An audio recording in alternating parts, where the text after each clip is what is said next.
सो बंदा हाजिर है और आज इस वीडियो में बात करने वाला हूँ रेड 2 मूवी के बारे में। ये मूवी कैसी है, क्या ये आपको वो वाला एंटरटेनमेंट दे सकती है जो आप एक्सपेक्ट कर रहे हो, और ये हिट है फ्लॉप है क्या है, इसी बारे में बात होगी। तो वीडियो को एंड तक जरूर देखना। मूवी के बारे में बताऊंगा, लेकिन उससे पहले शायद आपके दिमाग में भी ये सवाल चल रहा होगा कि पहले पार्ट में इलियाना डिक्रूज जो है अजय देवगन की वाइफ थी, लेकिन इस पार्ट में वानी कपूर कैसे? तो इसका भी जवाब मिलेगा, आगे मैं बताऊंगा। सबसे पहले बात करते हैं स्टोरी की। यहाँ पे अजय देवगन जो है अपनी 75th रेड मारने के लिए जा रहे हैं। इन्होंने 4200 करोड़ से भी ज्यादा सीज कर लिया है और अब बारी है मनोहर दादा की, जो कि एक तरह का करप्ट पॉलिटिशियन है। और ये एक ऐसा पॉलिटिशियन है जो कि बिना गद्दी के भी भाई फाड़ रहा है, मतलब हर वो काम कर रहा है जो एक पॉलिटिशियन करता है, लेकिन शपथ लेने से पहले ही ये सारी चीजें शुरू कर चुका है। अब इससे आप अंदाजा लगा लो कि रितेश देशमुख का कैरेक्टर क्या है। भाई ये बंदा पूरे तरह से नेगेटिव कैरेक्टर में है और इसके ऊपर में हावी बोलते हैं अजय देवगन। किस तरह से प्लानिंग एंड प्लॉटिंग होती है वो आपको पहले से पता है, क्योंकि पार्ट 1 में जिस तरह से दिखाया गया था बिल्कुल उसी रूल को फॉलो करते हुए जो है इसमें भी कहानी दिखाया जाता है। लेकिन इस बार कहानी में ट्विस्ट ये है कि जो पहले एक बार घाव खा चुके हैं,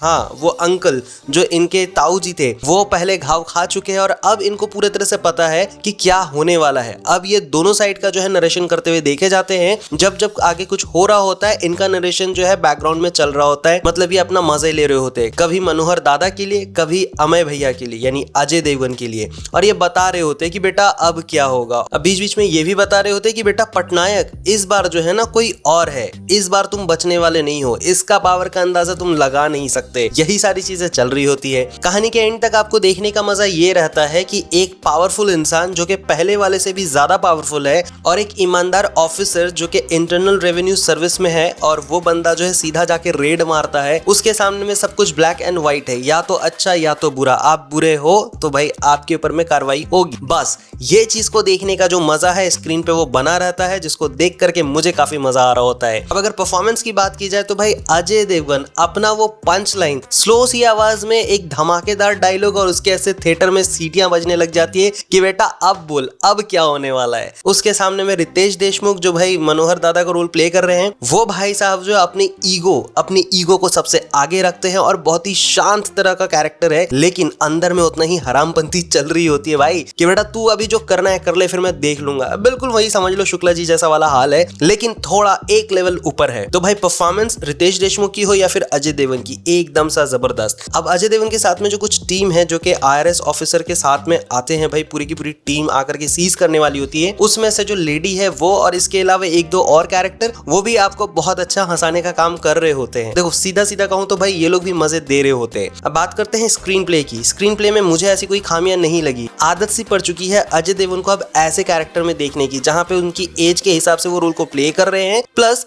उनका जो आवाज है उनके रोल के साथ में बहुत अच्छा फिट बैठता है। लाइक दृश्यम, इसके अलावा आप कह लो अभी अभी शैतान आई थी, भाई बहुत ही सूटेबल सा कैरेक्टर ये प्ले कर जाते हैं। अभी जो इस तरह की मूवीज आ रही है तो उसके वजह से स्क्रीन प्ले में खामी अगर होगी भी तो भाई नजर में नहीं आती। डायरेक्शन की अगर बात की जाए तो डायरेक्शन कड़क लगता है, भाई आपको बांधे रखता है, एंड तक आप देखोगे। बैकग्राउंड म्यूजिक बहुत ही ज्यादा सपोर्टिंग लगता है, हर जगह में मर्ज होता हुआ लगता है कि हाँ भाई बैकग्राउंड म्यूजिक कहीं और नहीं जा रहा है, सीन की जैसी जरूरत है बिल्कुल वैसे ही चल रहा है। सो ओवरऑल अगर कहा जाए तो हाँ भाई ये मूवी जो है आपको पूरा एंटरटेनमेंट देती है।